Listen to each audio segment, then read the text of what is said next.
Yeah, we know about life and death because we do have something else in common, and that's we both lost a son to a fentanyl overdose. Tell us about Jamie.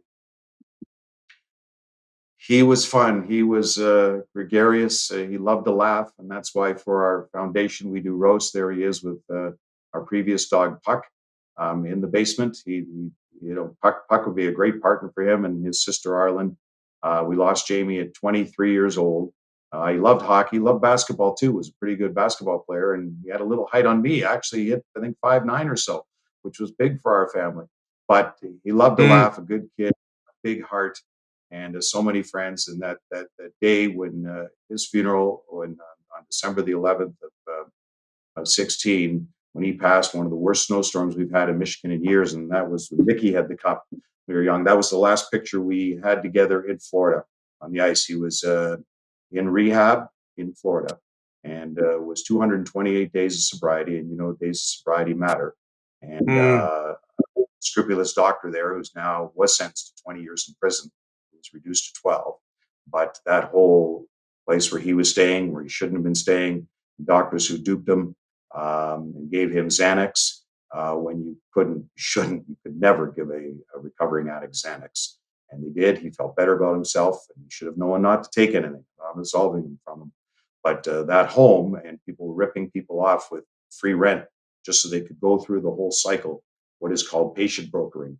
You go get blood tests, and I was Hmm. getting bills for $50,000 for pissing in a cup. I mean, it was unbelievable and how fraudulent it was. And we had over 60,000 of bills. Some people had millions because they just get you to a place where you think you're in a sober home. They send you for testing. The doctors built the insurance industry, and the whole sober home, which isn't, gets paid off. And Jamie was in that sober home, should have known, not so sober home, should have known to take nothing, but he did. And the pill he took was laced with fentanyl. And they waited to clean up the place, stole his shit. E60 did a report on that on ESPN, and they waited an hour before they called the meds, and he was already gone. There was a piece that about Jamie, that story that aired a while back, and we're going to just pull a clip from that. Vic. If someone loses a struggle to that deadly disease, cancer, for example, they've lost that valiant struggle, and yet someone who dies of addiction is said to have died in an alley alone with the needle in their arm. And that is not the case. Scott said to me, and I'll never forget, he said, you don't know right now what this is going to mean to you in the long run. You don't know right now what your calling is in all of this, but you will find it. And that's Yes, Scott Oak. we're talking about Scott Oak. Yeah, yeah. So, you know, we had Scott Oak on the show. He lost his son Bruce to an overdose in 2011. Scott has taken his son's legacy to the next level with the opening of the Bruce Oak Recovery Center in Winnipeg, a very successful recovery center. Here's Scott talking about that incredible. We expect achievement. 180 or 200 men each year to pass through Bruce Oak, and every one of them, we hope, will be able to get their lives back. That may be asking too much because there is a failure rate in recovery, but everybody's got a chance there, right? The Bruce Oak Recovery Center offers hope, and it offers hope based on two cornerstones. One is a continuum of care. You can stay in the program for as long as it takes to get it right. It's not 21 days, 45 days, 90 days. It's however long it takes to get it right. And that could be a year, it could be 2 years.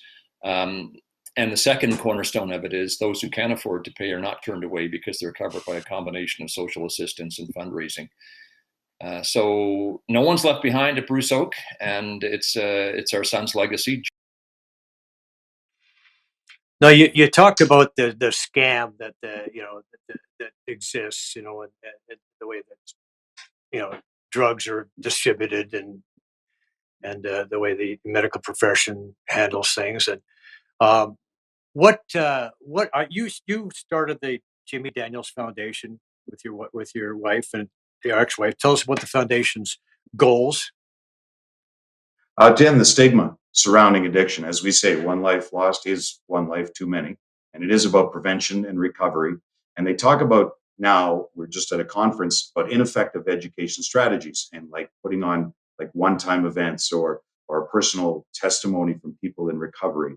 They're viewing that now as not as effective as it could be with basically social learning and learning at a young age and coping skills. And we see bullying now and what you can turn to.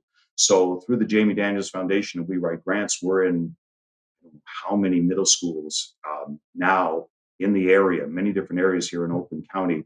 And we're teaching mindfulness programs and yoga so that kids know if they're stressed out, if there's any bullying involved, how to handle yourself. It's mental wellness. We talk about the disease and addiction and mental sickness. We like to refer to this as mental wellness. So you have coping skills. Those from this conference seem to be that we're on the right path because these are the effective strategies, teaching kids at a younger age and coping skills. And that's what we're doing now through yoga in the school system. As well, at college, we have the Jamie Daniels Foundation has issued grants, more than 700,000 in grants since we came into existence roughly in 2018, 2019, until we found our way. And Jamie went to Michigan State, and that was the first program. So we provide 24/7 counseling. There's a dorm in the dorm. There's a floor for those who are recovering. If they have to leave and come back, we can cover their expenses. There's a Jamie Daniels scholarship involved as well. So we're in 9 Michigan colleges now offering that program with different levels of grants, whether it be 50,000, 25,000, 15,000. We're writing grants and through our fundraising efforts and roasts, back to your question about Jamie, because he loved to laugh. So that's why we do roasts. We did the Lidstrom and Holmstrom roast this year. It was the toast of Nick Lidstrom, because you couldn't believe the roast of Thomas Holmstrom. We roasted Scotty Bowman. Would have been live. We would have loved it, but then with COVID, we couldn't. We did that virtually. And the roast of Brett Hull, again, we did virtually. The NHL people who just step up, Darren Pang helped host that one. We've had Dave Hodge host a couple of times with Scotty Bowman in the first roast with Mickey Redmond and Doc Emmerich. The great Doc Emmerich has hosted a couple as well. So just been wonderful. The live events were great. And overall, each of those events, we, raising more than $300,000 from those events. People Wow. have a wonderful time, and all that money goes out for the grants and the recovery programs. And we also at Children's Hospital of Michigan here, we have Dr. Matt Lacasse, a wonderful psychiatrist. It's the Adolescent Addiction Recovery Center known as ARC here in Troy, Michigan. And regardless of the ability to self-pay, and like Scott Oak said, nobody's turned away, but family counseling is there. And we've helped so many come through the doors there. We wish there were fewer. Then again, they know the door is there, whether you can afford it or not. So those are the things that Jamie Daniels Foundation has done in Jamie's name. And you probably say Spencer's name a lot. I love to say Jamie's name a lot. I try not to say him or his, or he. I'll always say Jamie because it's always music to my ear. And you'll see the note here. It's sort of like the music note. Jamie, to the point that one day Eminem is from Detroit, and he's been in sobriety now, I don't know, 12 or 13 years, and his foundation gave to us as well. And it was so wonderful. Jamie and I had the argument one day. He goes, Dad, Eminem, Marshall Mathers, Eminem's way more talented than Paul McCartney.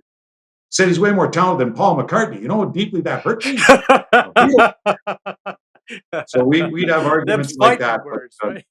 Yeah. Yeah, exactly. So we'd have arguments like that. But he loved that, loved music, loved sports. He was thinking he wanted to be a sports agent at the time. That's what he wanted to do, was studying for his LSATs in Florida when he was down there and in recovery. He was studying to take the LSAT.